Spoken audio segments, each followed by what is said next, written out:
Welcome back.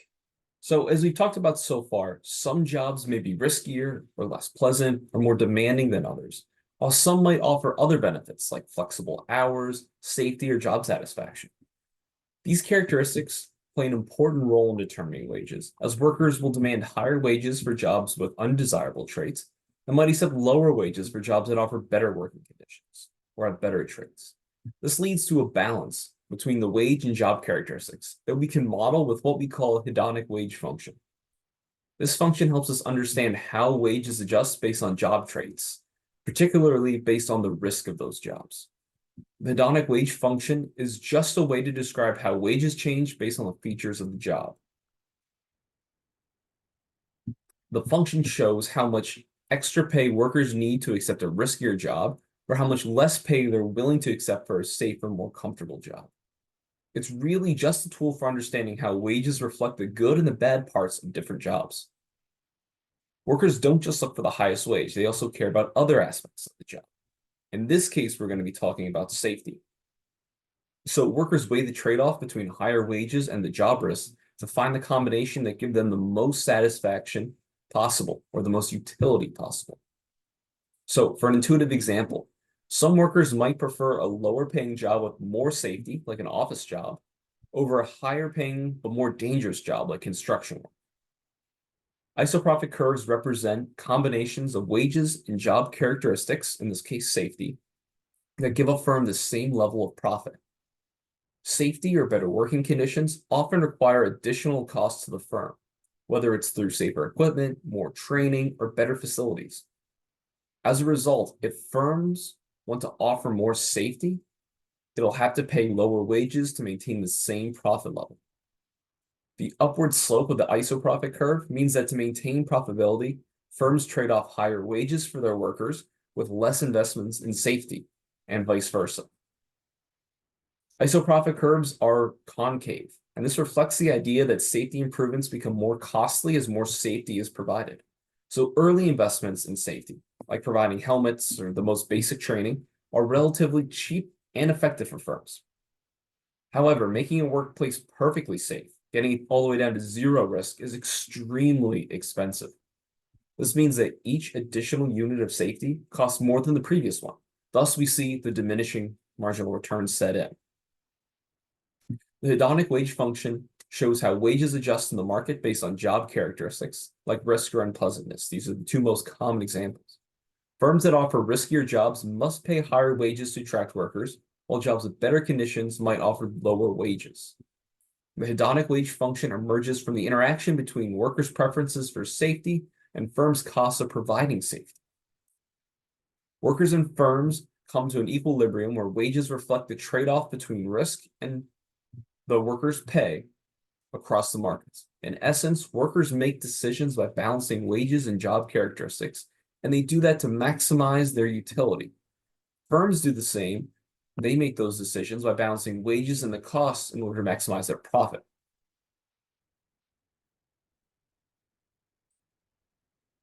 Now, let's go back to assuming all workers dislike risk to some extent.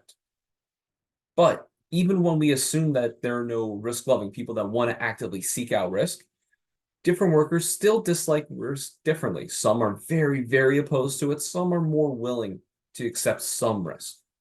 So here we have three separate indifference curves for three different workers that we made up with different levels of risk tolerance. The slope of each of these curves tell us how much compensation is needed to get the worker to be indifferent to switching from the safe job over to the risky job. So worker A over here has the steepest indifference curve. This means they have the highest reservation wage, or the highest reservation price, excuse me, and the least risk tolerance. On the other hand, worker C over here is the opposite extreme. Their curve is the least steep. So they have the least risk aversion.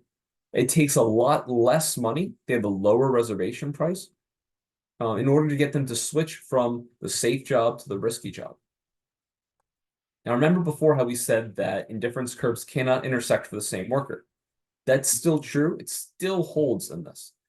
This right here is an example of three different workers. So indifference curve A here is for worker A, this is for worker B, and this is for worker C. If we wanted to draw 3 indifference curves for one of them, say for the worker C, there would be one up here above, one above that, one below that, and they would not intersect. But for different workers, their indifference curves can intersect. But for each individual, it's still the case that they cannot intersect. Now, when firms make decisions, they aim to maximize their profits. In the context of the labor market, like we're dealing with here, firms must balance the cost of offering better working conditions, like safety, against paying higher wages to attract the workers. An isoprofit curve shows all the combinations of wages and job characteristics, in this case safety, that give a firm the same level of profit. It's helpful to think of an isoprofit curve like a budget for a firm.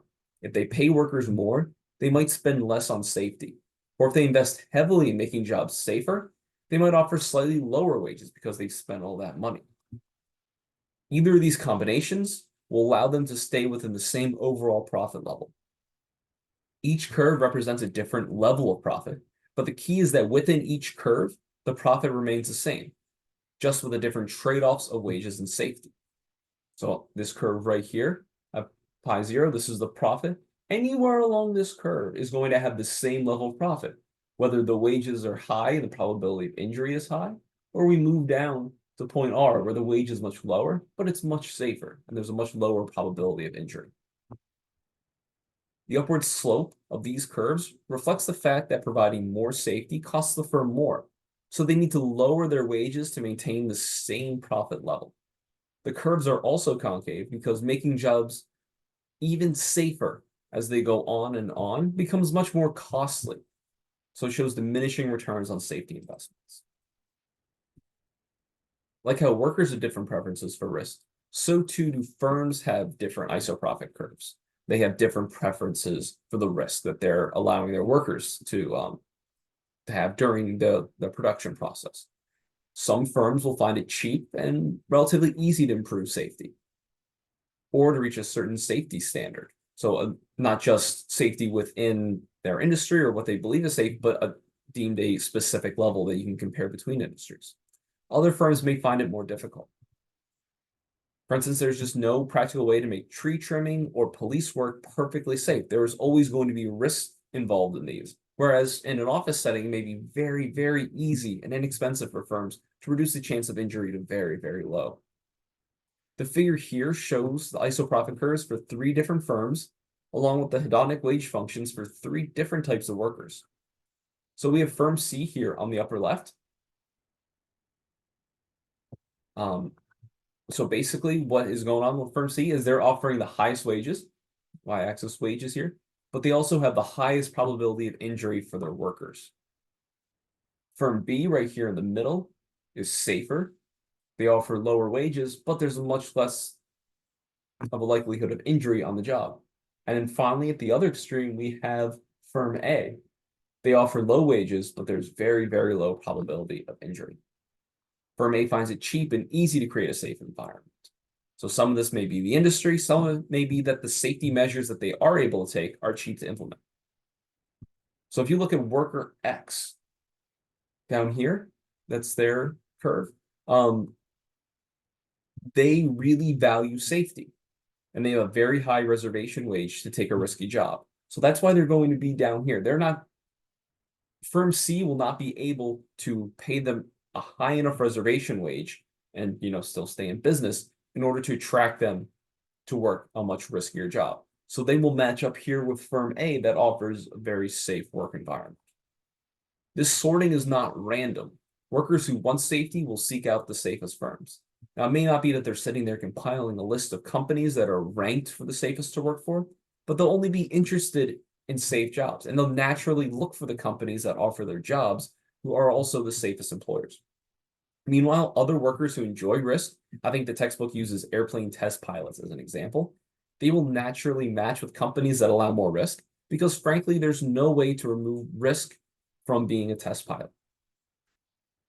So reaching here, I will end this discussion. Next time, we're going to pick up with a policy application. We'll look at how much a human life is worth based on how people what their reservation wages are, how much they need to be paid to move into riskier positions.